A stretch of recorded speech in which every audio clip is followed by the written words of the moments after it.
चलिए आज हम लोग समझेंगे एसी फ्रिज में प्रयोग होने वाले टूल्स के बारे में। देखिए यहाँ पे इतने सारे ये टूल्स रख लिए हैं, सभी टूल्स को सभी पार्टों को समझेंगे कि कौन सा पार्ट का क्या नाम है और वो कैसे काम करता है। सबसे पहले एक तरफ से शुरुआत करते हैं यहाँ पे, और ये हमारे पास है स्क्रू ड्राइवर। और स्क्रू ड्राइवर जो पेचकस होता है, देखिए ये दोनों साइड से माइनस में और प्लस में, ये दोनों साइड का होना चाहिए आपके पास। इसमें मैग्नेट भी होना चाहिए और ये नंबर के हिसाब से आते हैं। जैसे ये जो स्क्रू ड्राइवर है 6300 इसका नंबर है, नंबर इस पे रॉड पे लिखा होता है, ये 6300 नंबर है। उसके बाद हमारे पास देखिए ये 6200 नंबर है, उसके बाद 6150 का भी है और 6100 नंबर। ये 6100, 6150, 6200 और 6300, अगर हर साइज का स्क्रू ड्राइवर है तो कहीं पर कोई दिक्कत नहीं होगी, किसी भी स्क्रू को आसानी से खोल पाएंगे। उसके बाद सबसे चीज एक है महत्वपूर्ण, ये गुट्टू स्क्रू ड्राइवर है, यानी ये भी स्क्रू ड्राइवर है, ये पेचकस ही है उसी तरह का। देखिए इधर से भी निकल जाता है, इसमें भी दोनों पॉइंट है, यानी बिल्कुल इसी के जैसा। रेट भी लगभग इसके आसपास इसका रहता है, भले ये छोटा है लेकिन ये महत्वपूर्ण टूल्स होता है। जहां पे नीचे स्क्रू लगा होता है, जहां पे कम जगह होती है, वहां पर इस स्क्रू ड्राइवर का प्रयोग किया जाता है। इसके बाद हमारा है कॉम्बिनेशन प्लायर।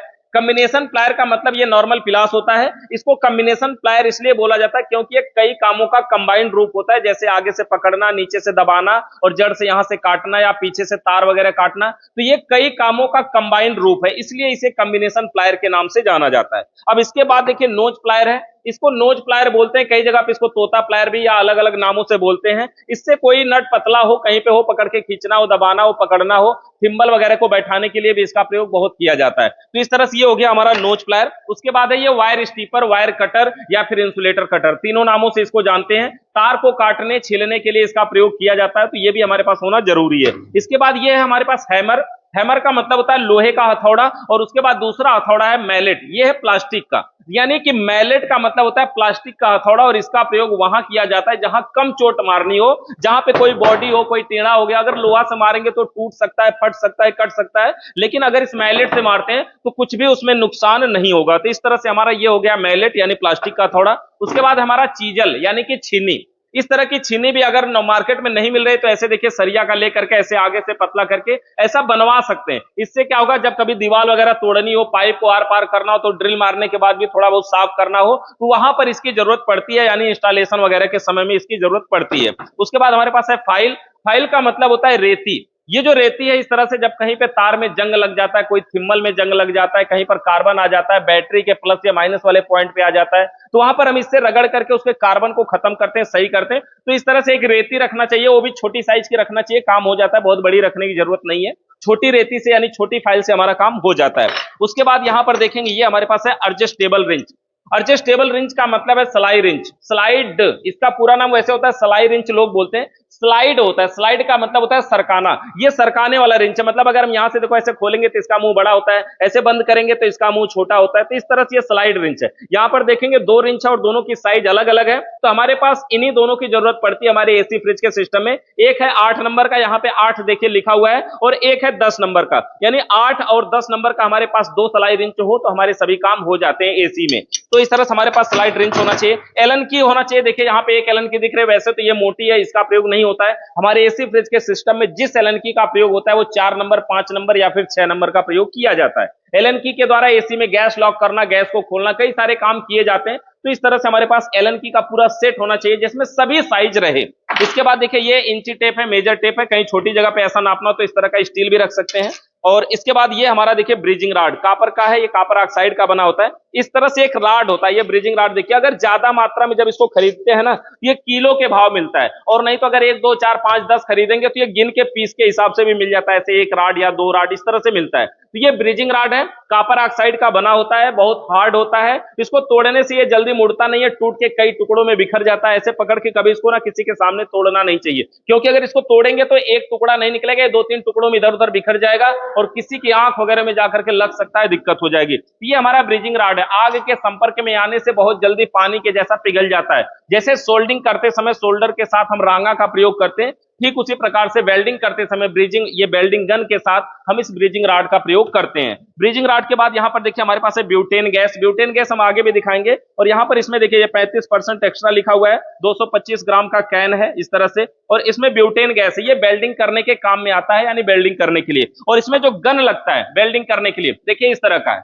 अच्छा, ये जो ब्यूटेन गैस है, जब हम इसको मार्केट में खरीदने जाते हैं ना, तो कभी कभी ब्यूटेन के नाम से आप मांगेंगे तो कस्टमर नहीं देता है। मतलब वो क्या होता है कि ये एलपीजी गैस मांगेंगे तब देता है, यानी वेल्डिंग ब्यूटेन गैस या एलपीजी गैस, दोनों में से कोई नाम बोले, लेकिन होता नाम इसका ब्यूटेन गैस है इसके अंदर। अब उसके बाद ये वेल्डिंग गन हमारा, देखिए जब नया खरीदते हैं तो वेल्डिंग गन कुछ इसी तरह से मिलता है, ये हमारे पास वेल्डिंग गन है, और ये और भी क्वालिटी में आते हैं, अच्छे अच्छे क्वालिटी में भी आते हैं। तो इस तरह के ये वेल्डिंग गन, आगे इसमें टॉर्च पत्ती लगी है, यानी नोब लगा है, और यहाँ पर देखिए ये क्या है, इस टॉर्च पत्ती का नोब। अगर अलग से ये नोब खरीदते हैं तो नया जब रहेगा तो ऐसा लगेगा, यहाँ पर लगाने के बाद देखिए हमारा कुछ ऐसा दिख रहा है। तो इस तरह से ये हो गया हमारा वेल्डिंग गन। और ये टॉर्च पत्ती, यानी इस पत्ती का क्या कार्य होता है कि जब हम कोई चीज गर्म करते हैं, जैसे कोई पाइप ऐसे गर्म कर रहे हो, तो जो आग है वो डायरेक्ट बाहर निकल के नहीं जाएगी, दूर निकल के नहीं जाएगी, जिसकी वजह से जो हमारी पाइप होगी वो अच्छे प्रकार से गर्म होगी। तो इसलिए ये पत्ती लगाना जरूरी है। अगर किसी मार्केट में ये पत्ती नहीं मिलती है तो आप किसी टीन वगैरह का अपने हिसाब से इसको बना भी सकते हैं, अपनी जरूरत के हिसाब से, जैसा आपको मिल जाए। तो इस तरह से, और अगर इसको इसमें सेट करने की बात कहा जाए तो देखिए ये जो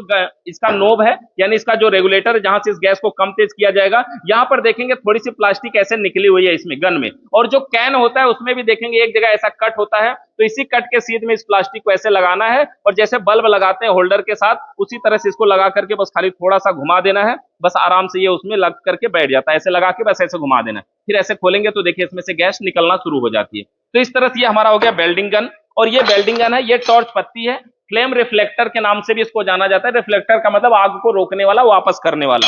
उसके बाद ये है केबल टाई। केबल टाई का प्रयोग भी हम बहुत जगहों पे करते हैं, जब बहुत सारे तार इधर उधर बिखरे हों, अगर कनेक्शन सही भी किए हों और तार इधर उधर बिखरे हों तो अच्छा नहीं लगेगा, कहीं जाके फंस के फिर से टूट सकता है। इसलिए ये केबल टाई भी हमारे पास होना चाहिए। इस टाई के द्वारा बहुत सारे तारों को एक जगह इकट्ठा करके हम इसको बढ़िया से लॉक करके, और जो भी चीज हो, या फैन वगैरह भी कभी कभी इधर उधर हिलते डुलते हैं तो हम इसके जरिए कुछ लॉक करके कुछ मजबूती उसकी बढ़ा सकते हैं। तो इस तरह से ये हो गया हमारा केबल टाई। उसके बाद देखिए ये हमारा है कैन वाल्व। कैन वाल्व का मतलब ये रेफ्रिजरेंट सिलेंडर पे प्रयोग होने वाला वाल्व है, और ये वाल्व मुख्य रूप से दो प्रकार के होते हैं। यहाँ पे आपको दिखाते हैं दोनों वाल्व में क्या क्या डिफरेंट है। यहाँ पर देखिए ये दो वाल्व हमारे पास है, हमने निकाल लिया, और दोनों वाल्व देखने में एक ही जैसा लग रहे हैं, लेकिन दोनों वाल्वों में डिफरेंट है। सबसे पहले देखेंगे इसके अंदर की पिनों को, देखिए डिफरेंट है। एक की चूड़ी की साइज कोई और है, और दूसरी चूड़ी की साइज कुछ और है। एक में पतला है, दूसरे में देखिए ये नोकीला है, लेकिन इसमें नोकीला नहीं है। क्या है कि ये उसमें लगेगा जिसमें पहले से सुराख हो। जैसे यहां पर देखिए एक कैन है, और इस कैन में पहले से यहां पे सुराख है, मतलब यही वाला लगेगा इसमें, पतला वाला। और यहां पर एक दूसरा कैन है, इसमें देखेंगे पहले से कोई सुराख नहीं है, मतलब ये लगेगा जो सुराख कर सकता है, जो नोकीला वाला है। और अगर उल्टा लगाने की कोशिश करेंगे तो वो लगेगा भी नहीं। यानी आपके पास दो वाल्व होने चाहिए दोनों साइज के, ताकि जो भी कैन मिले हम उसके हिसाब से काम कर सके। मतलब देखिए जैसे अगर इसको लगाना है तो पहले तो हम कोई भी वाल्व लगाना तो हम चूड़ी को ऐसे पीछे की साइड कर लेते हैं, कोई भी वाल्व लगाना हो। और अगर इसको आप टाइट करना है इसमें लगा करके, तो देखिए यहाँ पे एक ढक्कन लगा हुआ है, टाइट करना है तो अगर इसको हम लगाएंगे ना तो देखिए इसकी साइज के बराबर लगभग इसकी साइज है, मतलब इसमें इसको लगने का कोई चांस ही नहीं है। लेकिन अगर इसमें लगाना हो तो देखिए ये इसी के साइज का बना हुआ है, इसमें लगा करके ऐसे टाइट करेंगे और अच्छी प्रकार से ये इसी पे टाइट हो जाएगा बिल्कुल बढ़िया से, इस तरह से। तो इस तरह से ये वाल्व लग जाएगा। अगर इसका वाल्व लगाना हो तो फिर हम उसी तरह से इसकी भी पिन को पीछे की साइड में कर लेंगे और इसको लगा करके टाइट करेंगे। टाइट करने के बाद जब हम हैंडल को टाइट करेंगे, ये जो नोकीला वाला पॉइंट है वो जाएगा अंदर, और वो जाके उसमें सुराख बनाएगा और उसी में रहेगा। फिर जब ढीला करेंगे तो गैस निकलेगा, टाइट करेंगे तो नहीं निकलेगा। और जो पिन वाला है इसके अंदर जब तक ये गैस खत्म नहीं हो जाती हम इसको बाहर नहीं हटा सकते, यानी इस वाल्व को हम इसमें से निकाल नहीं सकते। जब तक इसमें गैस है ये वाल्व भी लगा होना जरूरी है, लेकिन इसमें ऐसा नहीं है। देखिए अभी वाल्व लगा है और गैस भी है, अगर हम चाहें तो इस वाल्व को वापस से खोल करके इसमें से बाहर निकालें। इसको हमने टाइट कर दिया ज्यादा, तो इसको हम वापस से भी खोल करके ऐसे करके इसको बाहर निकाल सकते हैं, यानी गैस में कोई दिक्कत नहीं है, क्योंकि इसके अंदर एक पिन है, जब वो दबेगी तभी गैस निकलेगी, ये ऐसा है। लेकिन इसमें कोई पिन नहीं है, जब सुराख हो जाएगा तो पिन उसी में रहना चाहिए, जब पिन बाहर निकलेगी तो गैस निकलेगी, पिन उसी में जाएगी तो गैस रुकी रहेगी। तो इस तरह से ये हमारे वाल्व हो गए। और वाल्व के बाद देखिए हमारे पास एक capillary gauge. Capillary gauge, capillary tube की साइज को नापने के लिए कैपिलरी गेज का प्रयोग किया जाता है। वहां पे कैपिलरी ट्यूब है, दीजिएगा। तो देखिए कैपिलरी ट्यूब ऐसी होती है जो फ्रिज में प्रयोग की जाती है, मतलब एक पतली सी पाइप होती है जो एसी फ्रिज में प्रयोग की जाती है। हमारे पेन के सिक्के की मोटाई से भी कम मोटाई इस कैपिलरी ट्यूब की है, ये भी नंबर के हिसाब से आती है। जैसे यहाँ पर देखेंगे लिखा है साइज 0.036, यानी ये 36 नंबर की कैपिलरी ट्यूब हम इसको बोलते हैं। इसी तरह से ये कैपिलरी ट्यूब और भी नंबर की 54 नंबर, 60 नंबर, 64 नंबर, ऐसे नंबर करके आती है। कैपिलरी ट्यूब किस साइज की है वो नापने के लिए हम कैपिलरी गेज का प्रयोग करते हैं। कैपिलरी गेज से कैसे पता चलता है, तो कैपिलरी गेज पे देखिए ये जो कैपिलरी गेज है इसके ऊपर देखिए लिखा है, यहाँ पर देखेंगे कुछ लिखा है 0.31, है ना, 031 लिखा है, उसके बाद 036 लिखा है, यानी वो 36 नंबर वाली में यही वाला लग जाएगा। उसके बाद देखिए यहाँ पे क्या लिखा है, 040, 044, है ना, 050, और उसके बाद 055, 060, 064 और 70 और 84। इस तरह से कैपिलरी ट्यूब की ये सब साइजें हैं और इस पे लिखा होता है जो पिन, ये पिन है पतली पतली, जो पिन जिस कैपिलरी की साइज में फिट जा करके बैठ जाए तो समझिए उसी साइज की कैपिलरी ट्यूब हमारी है। तो ये हो गया हमारा कैपिलरी गेज। उसके बाद आगे आते हैं, यहां पर देखिए ये हमारे पास है रबड़ की चार्जिंग पाइप। जब हम रबड़ की चार्जिंग पाइप लेते हैं तो इस तरह से हमारे पास पाइप मिलती है। पाइप में दो रबड़ यहां पे एक्स्ट्रा मिलते हैं, देखिए अभी ये पैकेट के अंदर है तो इसमें दो रबड़ एक्स्ट्रा मिलते हैं, ताकि बाद में अगर इसके अंदर का रबड़ खराब वगैरह हो जाए तो हम इस रबड़ का प्रयोग करते हैं। इसको हम खोल करके दिखाते हैं आपको, ये रबड़ की चार्जिंग पाइप कैसा है। इसके अंदर जो पाइप है और जो रबड़ है दोनों तरफ चूड़ीदार नट लगे हुए हैं और थोड़ा सा डिफरेंट भी है दोनों तरफ नटों में, एक तरफ पिन होता है और एक तरफ प्लेन होता है। निकाल करके आपको दिखाते हैं इस तरह से, इसको हमने बाहर निकाला। ये रबड़ की चार्जिंग पाइप है, देखिए इसकी साइज लगभग ये है और इसके अंदर ये जो रबड़ की चार्जिंग पाइप है इसके अंदर दोनों नटों को देखेंगे तो एक नट के अंदर कुछ भी नहीं है, खाली है, और दूसरे नट के अंदर एक पिन है। ये जो पिन है उसको उस साइड लगाना होता है जिधर एनआरबी लगी हो, यानी जिधर पिन दबाने की जरूरत हो। जैसे कहीं पे बाइक वगैरह में हवा भरते हैं तो बीच में पिन होती है, दबती है तभी गैस निकलती है या अंदर जाती है, ठीक उसी प्रकार से एसी में भी होता है। तो ये पिन उसी तरफ लगाना है जिधर पिन को दबाने की जरूरत पड़े। तो इस तरह से ये हो गया हमारा एनआरबी पिन, और ये रबड़ की चार्जिंग पाइप है, यानी ये पिन उसको दबाएगी और ये रबड़ की चार्जिंग पाइप हमारी, जिसके जरिए हम गैस चार्ज करेंगे एसी तथा फ्रिज में। अब ये जो रबड़ की चार्जिंग पाइप है इसकी जो साइज है, दोनों चूड़ियों का जो व्यास है, जो मोटाई है, वो दोनों बराबर है। तो जिसका चूड़ियों का व्यास बराबर होता है उससे हम R22 gas, R134 gas, R600 gas, R290 gas, ये सब गैस उसमें चार्ज कर सकते हैं। लेकिन एक पाइप ऐसी होती है जिसमें एक की चूड़ी का व्यास अलग होता है, जिसका व्यास अलग होता है उससे उसके जरिए हम R410 गैस वगैरह चार्ज कर सकते हैं। यहां पर देखिए इसके ऊपर लिखा है R410A, यानी इस पाइप के जरिए R410 गैस चार्ज करेंगे और इसकी चूड़ियों का व्यास देखेंगे दोनों में डिफरेंट होगा। यहां पर देखिए दोनों चूड़ियों को देखेंगे तो एक की साइज थोड़ी सी बड़ी दिख रही है और एक की साइज थोड़ी छोटी दिख रही है, यानी एक नॉर्मल साइज होता है एक बड़ी साइज होता है। ये केवल R410 और R32 गैस के लिए इस पाइप का प्रयोग किया जाता है। बाकी जो हमारी नॉर्मल सभी के लिए होता है उसकी दोनों चूड़ियों का व्यास एक बराबर होता है, वो इधर उधर भी लग सकती, कोई दिक्कत नहीं है। तो इस प्रकार से हमारे पास चार्जिंग पाइप जो होती है वो दो प्रकार की होती है, ऐसे समझिए, एक 410 या 32 के लिए और एक बाकी सभी R134, 600, 290 सभी के लिए। तो इस प्रकार से अभी दो तरह की रबड़ की चार्जिंग पाइप होती है। अब देखिए यहां पर इसके बाद हम आगे बढ़ते हैं और यहां पर देखिए ये हमारे पास है गेज। गेज में है, ये हमारे पास है मैनिफोल्ड गेज, सिंगल गेज और डबल गेज, सब गेज है। यहां पर दिखाते हैं, सबसे पहले ये देखिए कंपाउंड गेज है, ब्लू कलर में है, और ये दूसरा देखिए ये रेड कलर में है, लेकिन ये भी कंपाउंड गेज है, लेकिन ये हाई प्रेशर गेज हो गया है ना, इसमें भी -30 तक सुई है। और ये जो गेज है देखिए 800 psi तक है, यानी इसमें 800 तक psi तक का ऑप्शन है, और इसमें है 250 psi तक। तो ये जो 250 वाला है ये बेस्ट होता है नए टेक्नीशियन के लिए। 800 वाले से अगर गैस चार्ज करेंगे तो नए अगर आप हैं तो फिर समझने में दिक्कत होगी कि 12 से 15 अगर गैस चार्ज करना है तो खोजने में दिक्कत हो जाएगी कि 12 से 15 कौन सा है, क्योंकि अगर थोड़ा ही सुई आगे बढ़ी तो पता चला 50 ग्राम गैस ज्यादा बढ़ सकती है। तो इस प्रकार से हमारे पास गेज होना चाहिए। ये कंपाउंड गेज है।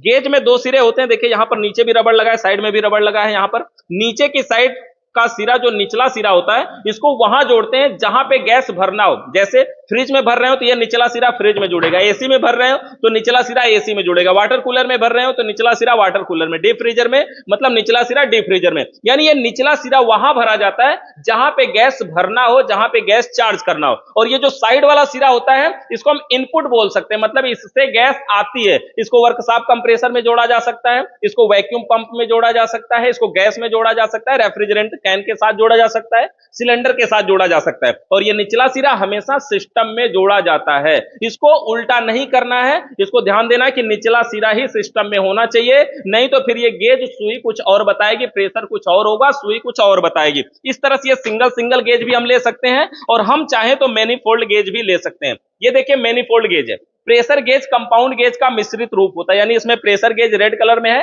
कंपाउंड गेज ब्लू कलर में है। कंपाउंड गेज प्रेशर गेज में अंतर यह होता है कि कंपाउंड गेज में सुई केवल माइनस में जा सकती है और प्रेशर गेज कंपाउंड गेज और प्रेशर गेज में अंतर यह होता है कि कंपाउंड गेज में सुई माइनस में भी जा सकती है और प्लस में भी जा सकती है, लेकिन प्रेशर गेज में सुई केवल प्लस में जा सकती है, माइनस में नहीं जा सकती। यह ऑप्शन होता है। इसमें क्या है, दोनों तरफ ये हैंडल लगे होते हैं। जिस गेज का प्रयोग करना होता है उसका हैंडल खुला रहता है और बाकी दूसरे का हैंडल बंद रहता है। इसमें बीच वाला इनपुट होता है और गेज के ठीक नीचे वाला सिरा जो है वो सिस्टम में जोड़ा जाता है हमेशा। यानी फ्रिज में भर रहे हैं तो फ्रिज में, एसी में तो एसी में, जो भी है गेज का निचला सिरा सिस्टम में जुड़ता है और गेज का जो बीच वाला सिरा है वो इनपुट होता है। यानी उसमें गैस जोड़ा जा सकता है, उसमें कैन जोड़ा जा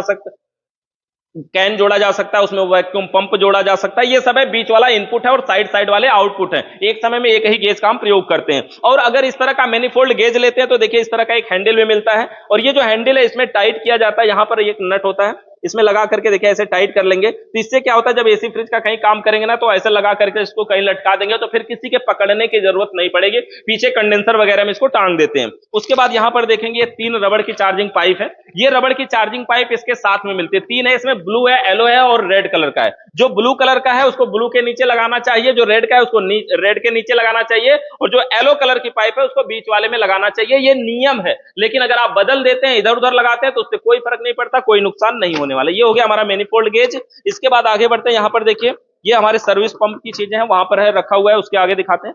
यहां पे देखिए कपलर।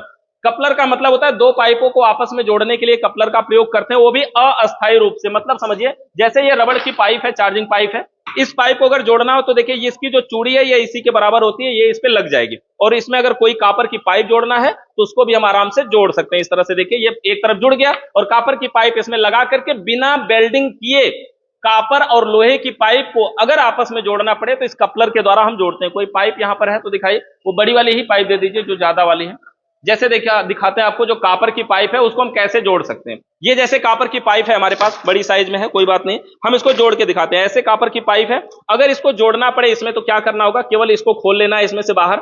इसमें रबड़ भी लगा होता है, कुवार्सल भी होता है, और इसको पाइप में इसमें डाल लेना है। डालने के बाद अब इसको यहां लगा करके इसको ऊपर से बस टाइट कर देना है। इस तरह से केवल लगा करके इसको टाइट कर देना है इन चूड़ियों पे और ये बढ़िया तरीके से जुड़ जाएगा। कपलर अगर सही रहेगा तो ये पाइप बाहर इसमें से नहीं निकलेगी। इसमें जुड़ने के बाद जैसे इसको टाइट करेंगे ये बढ़िया से इसी में जोड़ करके टाइट हो जाता है। तो इस तरह से हम इसमें कपलर को जोड़ सकते हैं। देखिए इस तरह से कपलर को हमने जोड़ दिया। अब ये जो है कापर की पाइप और रबड़ की पाइप देखिए बिल्कुल इसमें से बाहर नहीं निकलेगी, बिल्कुल बढ़िया तरीके से। यानी कापर और रबड़ की पाइप को अस्थायी रूप से कुछ देर के लिए जोड़ने के लिए हम इस प्रकार का कपलर का प्रयोग करते हैं। जैसे अगर ये कंडेंसर होता, इसमें प्रेशर भरने की जरूरत पड़ जाती है, इसमें कोई ऑयल भरने की जरूरत पड़ जाती है, इसका सीटीसी डालने की जरूरत पड़ जाती है, तो वहां पे हम इस कपलर का प्रयोग करते हैं। यानी कापर और रबड़ की पाइप बिना वेल्डिंग किए, लेकिन केवल अस्थायी रूप से, हमेशा के लिए इसको नहीं जोड़ के छोड़ना है। ये केवल मिस्त्री के लिए चीजें कि मतलब थोड़ा सा प्रेशर भर के देखना चाहते हैं, चेक करना चाहते हैं, तो इस तरह से हम इसके द्वारा चेक कर सकते हैं। ये होता है कपलर। और ये जो कपलर आते हैं ये भी साइज के हिसाब से आते हैं। आपको खरीदना होगा, जैसे बोलना होगा 1/4 का चाहिए, 5/16 का चाहिए, हाफ साइज का चाहिए, किस साइज का चाहिए, क्योंकि ये पाइप अलग अलग साइज की होती है ना। जैसे ये जो पाइप अभी है ये तो 1/4 का है, मतलब 1/4 इसकी साइज है, तो ये उसकी पाइप है। अब इसके आगे बढ़ते हैं। यहाँ पर ये ड्रिल मशीन है, इसको जानते ही हैं, ये ड्रिल मशीन होती है, ड्रिल बीट होता है। थोड़ा सा अगर इसको शॉर्ट में बताएं तो देखिए इस तरह की ये बीट है हमारे पास। 16 नंबर का ये बीट है एक, और एक 6 नंबर का। 2 बिट एसी के काम में जरूरी होता है, एक 6 नंबर, एक 16 नंबर। 6 नंबर होता है जो हमारा स्प्लिट एसी का इनडोर इंस्टॉलेशन होता है, वहां 6 नंबर लगाते हैं, और जब आउटडोर इंस्टॉल होता है तो वहां 16 नंबर लगाते हैं। तो इसलिए ये 2 बिट हमारे पास केवल होना चाहिए, बाकी सभी काम हमारे हो जाएंगे। तो इस तरह से ये ऐसा ड्रिल होना चाहिए जो हैमर भी हो, ड्रिल भी हो, इस तरह का। और ये है एयर ब्लोअर। एयर ब्लोअर का मतलब बड़ी तेजी से हवा मारता है, और जैसे कहीं सर्विस वगैरह करने के बाद तुरंत सुखाना चाहते हैं तो वहां पर हम एयर ब्लोअर का प्रयोग करते हैं। और ये हमारे पास सीरीज बोर्ड है। सीरीज बोर्ड भी एक होना चाहिए कहीं कंटिन्यूटी वगैरह चेक करने के लिए। एक पावर बोर्ड भी होना चाहिए जिससे हम एसी वगैरह को चला करके चेक कर सके। ऐसा बोर्ड बनाना चाहिए जिसमें वोल्ट मीटर वगैरह भी लगा लेना चाहिए, ताकि वोल्टेज वगैरह भी दिखाता रहे कि कितना वोल्टेज है। यहाँ पर देखिए हमने ढेर सारी गैस रखे हुए हैं। गैस को एक बार दिखाते हैं, नजदीक से दिखाइए। ये सब देखिए ब्यूटेन गैस है। अब यहाँ पर ब्यूटेन गैस है, ये वेल्डिंग करने के काम में आता है। और यहाँ पर देखिए हमने गैस रखा हुआ है, ये वाली जो गैस है रेफ्रिजरेंट R134। ये R134 है जो हमारे non inverter single door fridge या डबल डोर में चार्ज किया जाता है। उसके बाद यहाँ पर देखिए R600 गैस है, इन्वर्टर मॉडल फ्रिज में इस समय सबसे ज्यादा प्रयोग होने वाली ये गैस है। तो इस प्रकार की ये सब गैसें, और आगे टूल्स में यहाँ पे दिखाते हैं, इसमें बहुत सारे टूल्स हैं। एक तरफ से फिर से शुरू करते हैं, उधर से आइए, इस साइड हो गया। तो इस साइड में देखिए हमारे पास सबसे पहले ये कंटिन्यूटी टेस्टर है। कंटिन्यूटी टेस्टर के जरिए बिना पावर के, बिना किसी दिक्कत के हम आराम से किसी भी चीज को चेक कर सकते हैं कि ये कंटिन्यू ठीक है कि नहीं। जैसे इसको टच करवाते हैं तो इसके अंदर एक लाइट जलती है। जैसे ये हमारे पास मेन लीड है, मान लीजिए हम इससे कोई चीज चला रहे हैं, यहां तक पावर आ रही है कि नहीं आ रही, वो चल नहीं रहा है, तो हम इसको चेक करना चाहते हैं तो एक तो यहां रखेंगे और दूसरे तार से हम इसके दोनों पिनों को बारी बारी से इन पे चेक करेंगे। देखो एक पे जल रहा है, दूसरे पे नहीं जलना चाहिए, एक पे जल रहा है मतलब ये ठीक है हमारा। तो इस तरह से कंटिन्यूटी चेक करने के लिए कंटिन्यूटी टेस्टर का प्रयोग किया जाता है। ये हमारे पास है मल्टीमीटर, डिजिटल क्लैंप मीटर है। क्लैंप का मतलब होता है ये आगे फंसाने वाली चीज होती है, इसलिए इसे क्लैंप मीटर के नाम से जाना जाता है। अगर कोई चीज चलाते हैं ऐसे और एक तार में इसको ऐसे फंसा लेते हैं और इसको एम्पियर मोड में ऑन कर लेते हैं तो हमें पता चल जाएगा कि जो उपकरण हम चला रहे हैं वो कितना एम्पियर लाइट ले रहा है। इसके फंक्शन को दिखाते हैं, एक बार नजदीक से दिखाइए। यहां पर इसके अंदर क्या क्या होता है, सबसे पहले ऑफ पोजीशन है, उसके बाद देखिए इसमें एनसीवी भी लिखा है। एनसीवी का मतलब ये होता है कि किसी भी अंदर तार के ऊपर से, जैसे ये तार है पावर में लगा होगा, एनसीवी पे ऑन करके ऐसे लेके जाएंगे तो इसमें T T T T T T ऐसे आवाज आती है। मतलब तार के ऊपर से ये पता चलता है कि इस तार के अंदर पावर है कि नहीं है, वो एनसीवी बताता है। उसके बाद तीसरे नंबर पे ये ओम का सिंबल है, ऐसे देख रहे हैं ब्लूटूथ एयरफोन जैसा सिंबल है ना, ये ओम का होता है। इसके जरिए हम ओम चेक करते हैं, जैसे रेजिस्टेंस चेक करते हैं, जैसे कोई भी सेंसर चेक करते हैं एसी फ्रिज में जो लगता है। उसके नीचे डायोड और कंटिन्यूटी, ये डायोड और कंटिन्यूटी का सिंबल है। उसके बाद नीचे कैपेसिटर, यानी ये मल्टीमीटर जो ऐसा है कि इससे हम कैपेसिटर भी चेक कर सकते हैं कि कितने एमएफडी का है, यानी कितनी पावर का है। उसके बाद यहां पर देखेंगे कैपेसिटर के बाद है वोल्टेज, और वोल्टेज के आगे जो लाइन है वो सीधी लाइन है, इसका ये मतलब है कि इसमें हम डीसी वोल्ट चेक कर सकते हैं। उसके बाद भी वोल्ट है और उस पर लहराते हुए लाइन है, यानी यहां पर हम एसी वोल्ट चेक कर सकते हैं। उसके बाद ये 2 एम्पियर से 20 एम्पियर तक चेक करना हो तो यहां चेक करेंगे, और अगर 200 एम्पियर से 600 एम्पियर तक चेक करना हो तो यहां चेक करेंगे, और सबसे नीचे ऑफ हो जाता है। ये मल्टीमीटर के बेसिक फंक्शन है, इसके जरिए हम काम करते हैं। और बाकी जितने भी टाइप के मल्टीमीटर होते हैं उनके फंक्शन अलग अलग होते हैं। जैसे यहाँ पर एक और मल्टीमीटर है, उसको हम दिखाते हैं कि ये जो मल्टीमीटर है उस मल्टीमीटर से अलग है। अब देखिए ये वाला जो मल्टीमीटर है इसके अंदर क्या क्या फंक्शन है। सबसे पहले तो देखिए ये अभी पैक है, इसको हम यहाँ से खोल के निकालते हैं और इसके फंक्शन को दिखाते हैं। ये जो मल्टीमीटर है देखने में देखिए इस तरह का है। अभी इसमें बैटरी नहीं लगी होगी, जब नया रहता है तो देखिए बैटरी इसकी बाहर रहती है। इसके फंक्शन को हम दिखाते हैं। ऑफ पोजीशन पे इसमें है, सबसे पहले ऑफ है। इसके अंदर ये भी क्लैंप मीटर है, देखिए इस तरह से। और ये क्लैंप मीटर थोड़ा सस्ता है, और ये वाला जो एमएफडी वाला पॉइंट भी है इसमें महंगा है, मतलब बहुत ज्यादा का डिफरेंट है। ऐसा 5 मिल जाएगा जितना में ये एक आया हुआ है। तो इस तरह से है, देखिए इसको ऑन करने पे यहाँ पर क्या लिखा है, मेगा ओम, यानी ये भी रेजिस्टेंस चेक करने के लिए 20 मेगा ओम। उसके बाद देखिए यहाँ पे क्या है, किलो ओम चेक करने के लिए छोटा 20 के तक। और यहाँ पर कंटिन्यूटी है, वीप की आवाज, ये साउंड बना होता है वीप की आवाज। और एक चीज बताइए, ये जो साइड का सिरा आधा है ना, उतना ही इधर भी होता है। देखना जैसे यहाँ पे ओम लिखा है दोस्तों, यहाँ पे भी वही चीज लिखा है। अगर इसको एक खटका और आगे बढ़ाएंगे, यहाँ पे बोल्ट लिखा है, 1000 बोल्ट डीसी तक चेक कर सकते हैं, इसमें भी वही चीज है। मतलब ये दो तरफ होता है, होता केवल आधा ही है। वही चीज उधर भी लिखा रहता है तो लोग कंफ्यूज होते हैं कि इसमें ढेर सारे फंक्शन दिया हुआ है। ऐसा ढेर सारा नहीं है, इसमें केवल आधा या 4-5 चीजें इससे चेक ही कर सकते हैं। यहाँ पर देखिए एम्पियर चेक कर सकते हैं, यहाँ पे वोल्ट चेक कर सकते हैं, यहाँ पे वोल्ट, यहाँ पर वोल्ट जो है वो एसी चेक कर सकते हैं, यहाँ पर डीसी चेक कर सकते हैं। इस तरह से है ये हमारा क्लैंप मीटर। ये जो क्लैंप मीटर के बाद अगला टूल्स हमारा है, इस तरह से हमारे पास डिजिटल थर्मोमीटर भी होना चाहिए। इसको थर्मोमीटर या टेम्परेचर मीटर भी बोलते हैं। इसके कवर पे देखिए लिखा है डिजिटल थर्मोमीटर, ये टेम्परेचर मीटर है। इस तरह का होना चाहिए। इससे क्या होता है, जब हम किसी के भी एसी फ्रिज में गैस चार्ज करते हैं या बनाते हैं, रिपेयर करते हैं, तो कभी कभी एसी या फ्रिज ठंडा करने के बाद भी कस्टमर बोलता है कि ठंडा नहीं हो रही है या फिर ठंडा नहीं है, तो हमें उसको दिखाना पड़ता है, प्रूव करना पड़ता है। तो कूलिंग को इस टेम्परेचर मीटर के जरिए ही हम दिखा सकते हैं, और हमारे पास कोई ऑप्शन नहीं होता है। तो इस तरह से हमारे पास थर्मोमीटर या टेम्परेचर मीटर भी होना चाहिए। बनावट कोई और भी तरीके का हो, लेकिन काम वही करना चाहिए। इस समय ऐसे भी मल्टीमीटर या क्लैंप मीटर आ रहे हैं जिसमें खुद ही कूलिंग का, ये टेम्परेचर मीटर का भी ऑप्शन इसी में आने लगा है। तो आप ऐसा भी ले सकते हैं जो उसी में टेम्परेचर मीटर का ऑप्शन हो। इसके बाद देखिए यहाँ पर हमारे पास आता है फ्लेयरिंग टूल। अब ये जो फ्लेयरिंग टूल है, ये कॉपर की पाइप में फ्लेयर बनाने के काम में आता है। वो कॉपर की पाइप दीजिए। कॉपर की पाइप को फ्लेयर बनाने के काम में आता है। उससे पहले देखते हैं, ये ट्यूब कटर है। ट्यूब कटर का मतलब होता है कॉपर की पाइप को काटने के लिए ट्यूब कटर का प्रयोग किया जाता है। जैसे ये कॉपर की पाइप है, अगर इसको काटना है, ये जो ट्यूब कटर और भी साइज में आते हैं, सबसे पहले इसको देख लेते हैं कैसे है। ये नजदीक से दिखाइएगा। यहाँ पर देखिए सबसे पीछे हैंडल है।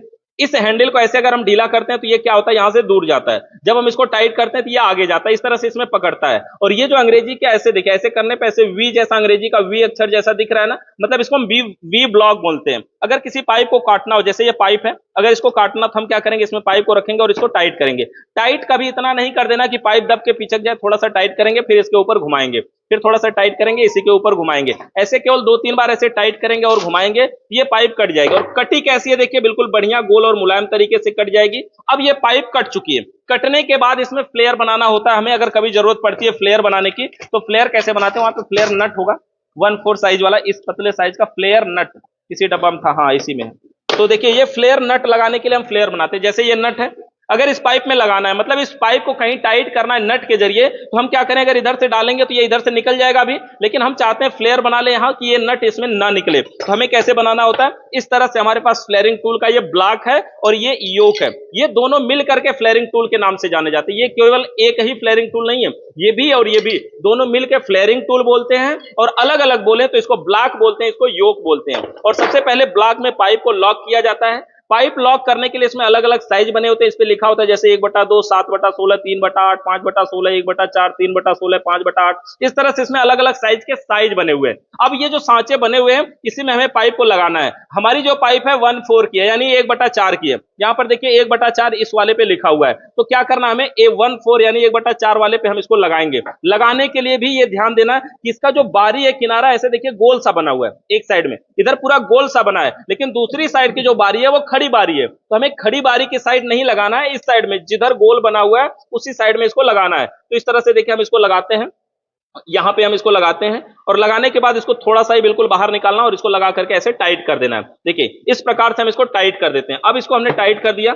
टाइट करने के बाद ऊपर से योक लगाना है। ये योक लगाने के लिए सबसे पहले देखिए इसको हम ढीला करेंगे ऐसे, तो ये ऊपर चलता है, और इसको टाइट करेंगे तो ये नीचे आता है। अब हम यहाँ पे ढीला कर रहे हैं, ऊपर जा रहा है। ऊपर जाने के बाद इसको यहाँ पे लगा के सेट करना है। सेट करने के लिए ये समझिए कि इसके अंदर जो कट बना होता है, एक साइड है, दूसरा कट दूसरी साइड है, दोनों एक तरफ नहीं है, दोनों विपरीत है। इसका ये मतलब है कि ऐसे लगाना और ऐसे थोड़ा सा घुमा देना, जिसकी वजह से ये वाला कट इधर आके फंसेगा, ये वाला कट उधर जाके फंसेगा। मतलब ऐसे लगाना और थोड़ा सा ऐसे सीधा तिरछा घुमा देना, और फिर इसको टाइट करना, और लट्टू वाले पॉइंट को देखना कि पाइप के बीच में ही जाना चाहिए, इस तरह से। अब ये गया, और थोड़ा सा टाइट करके अगर इसको छोड़ भी दिया जाए तो अब इसमें से ये गिरेगा नहीं। हमें क्या करना है, ऐसे पकड़े रहना है। पकड़ने का भी तरीका है, 2 उंगली से इसको वापस इधर खींचना है और इस अंगूठे वाले से उधर दबाना है, इस तरह से। फिर इसको टाइट करना है, वापस खोल लेना है, फिर टाइट करना है, वापस खोल लेना है। मतलब एक ही बार में पूरा टाइट नहीं करना, नहीं तो कभी कभी पाइप फट जाती है। इसको क्या करना, बढ़िया से टाइट करना, और जब पूरा अब उससे ज्यादा टाइट ना हो तो इसको खोल करके बाहर निकाल लेंगे, और यहाँ पर देखेंगे बढ़िया तरीके से कॉलर बन करके बिल्कुल तैयार है, बिल्कुल रेडी।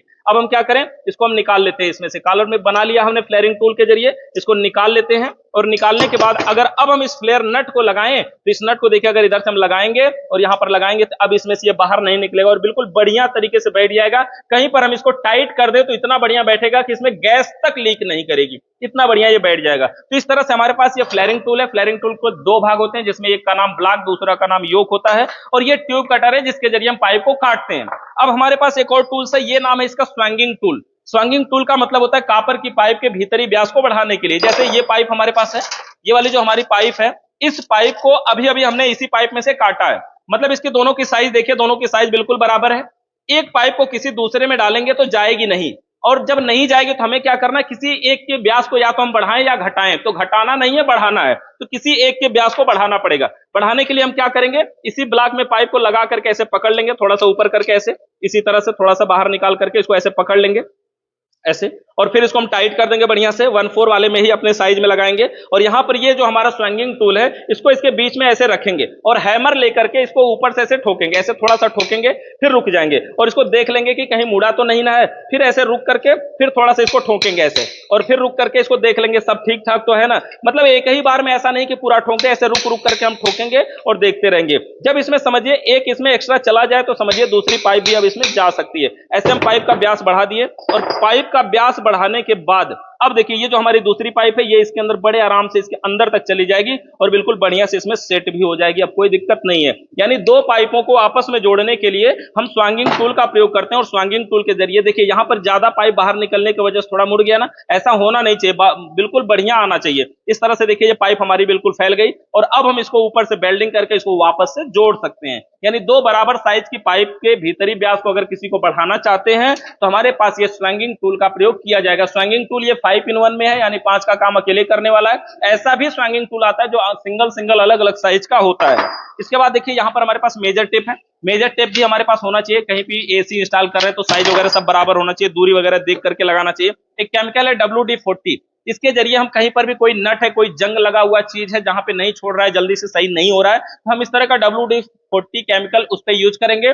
WD-40 एक स्प्रे होता है, इस पर मारेंगे और थोड़ी देर बाद फिर उस नट को खोलेंगे तो वो आसानी से खुल जाता है। ये WD-40 केमिकल है। ये हमारे पास फ्रिज में प्रयोग होने वाला फिल्टर है, ये टूल्स नहीं है, इसको रहने देते हैं। इसके बाद देखिए ये सब है हमारे पास फ्लक्स पाउडर।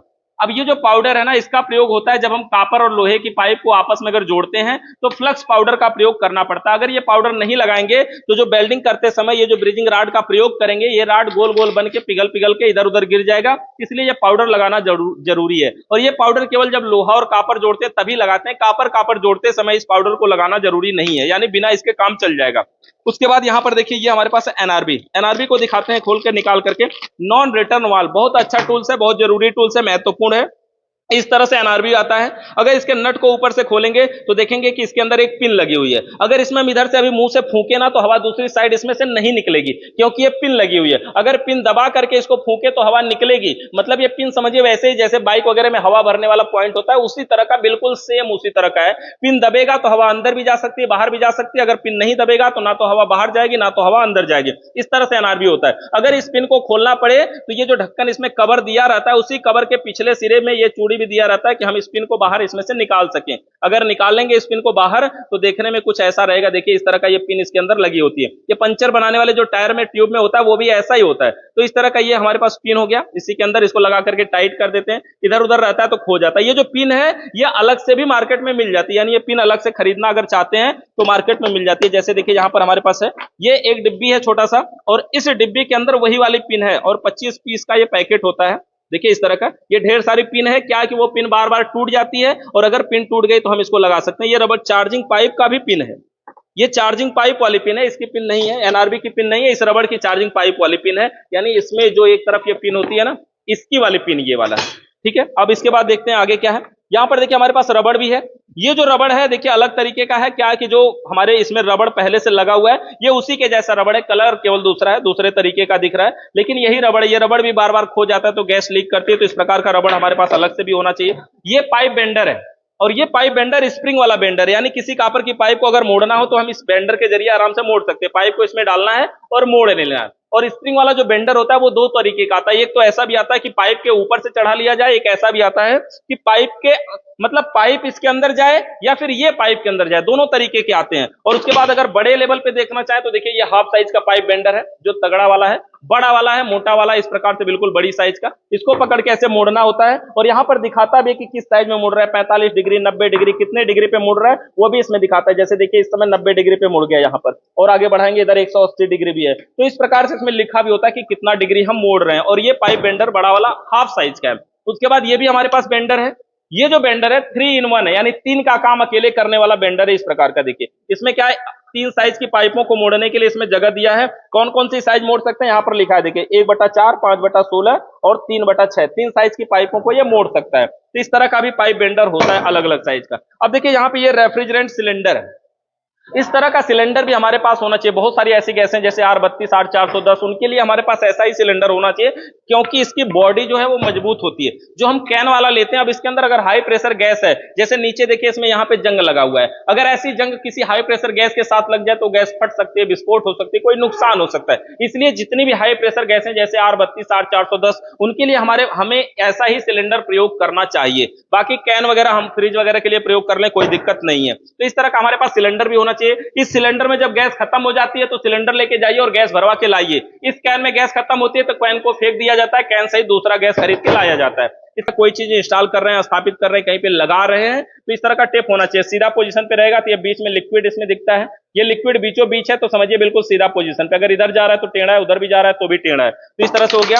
ये हमारे पास है टी रिंच, और ये जो टी रिंच होता है, टी गोटी अलग भी आती है, टी रिंच अलग भी आता है। हमने जो रखा है वो साथ वाला रखा है। इसमें फायदा ये होता है कि इसकी गोटी कभी निकल करके खोती नहीं है, लेकिन नुकसान ये है कि ये 4-4 ठे लोहा लेके घूमना पड़ता है। वैसे नहीं तो अगर अलग होता तो 4 ठे गोटी और 1 हैंडल लेके काम हो जाता है। उसके बाद ये हमारे पास टेफ्लॉन टेप। टेफ्लॉन टेप का कार्य क्या होता है, जब कहीं चूड़ियों पे लगाते हैं लीकेज के चांस होते हैं, संभावना होता है, तो वहां पर इस प्रकार का हम टेफ्लॉन टेप लगाते हैं। उसके बाद हमारा ये वैक्यूम पंप। वैक्यूम पंप एक प्रकार का मोटर होता है, एसी फ्रिज के सिस्टम में काम करते समय, वैक्यूम करते समय अंदर की नमी को निकालने के लिए इसका प्रयोग करते हैं। अगर नमी नहीं निकालेंगे और गैस चार्ज कर देंगे और पहले से अगर उसमें हवा रहेगी तो उस हवा को हमारी जो R134 या फ्रियान गैस जब जाएगी उसमें, उस हवा को ठंडा करेगी। हवा ठंडा होगी तो पानी बनेगा और पानी और ठंडा होगा तो बर्फ बनेगा और बर्फ बना तो पाइप कहीं जाम हो जाएगी और पाइप अगर जाम हो गई तो गैस का बहाव रुक जाएगा, जिससे हमारी एसी या फ्रिज ठंडा नहीं करेगी। उसके बाद यहां पर देखिए एक सीटीसी केमिकल होता है, इसके जरिए कहीं पे जंग वगैरह लगा है तो उसको भी हम साफ कर सकते हैं। बाकी इसके जरिए हम फ्लेक्सिंग करते हैं, कंडेंसर वगैरह की सफाई करते हैं, ताकि अंदर का कचरा बाहर निकालने के लिए इस सीटीसी का प्रयोग करते हैं। इस तरह से एंटी मोस्ट या एंटी चोक भी होता है, वैसे इसका प्रयोग अब बहुत कम होता है। इसके जरिए जब कोई फ्रिज या एसी बार बार चोक हो रही हो तो हम इसका प्रयोग कर लेते हैं। इसके अंदर जैसे देखेंगे ऐसे देखने में लगेगा फेविक्विक के जैसा पॉइंट होता है, इस तरह का इसमें होता है एक एक, और ये सिरिंज से जैसे सुई लगाते हैं उसी से निकाल करके पाइप में गैस चार्ज करने से पहले जिस रास्ते में गैस चार्ज कर रहे होते हैं वहीं पे इसको डालना होता है। इसके बाद हमारा ये एयर ब्लोअर और सीरीज बोर्ड। तो इस प्रकार से हमें हमारे सभी टूल्स हैं। इन टूल्स से रिलेटेड आपका अभी भी कोई सवाल या सुझाव है तो कमेंट करके जरूर बताइए। वीडियो देखने के लिए आप सभी का बहुत बहुत धन्यवाद।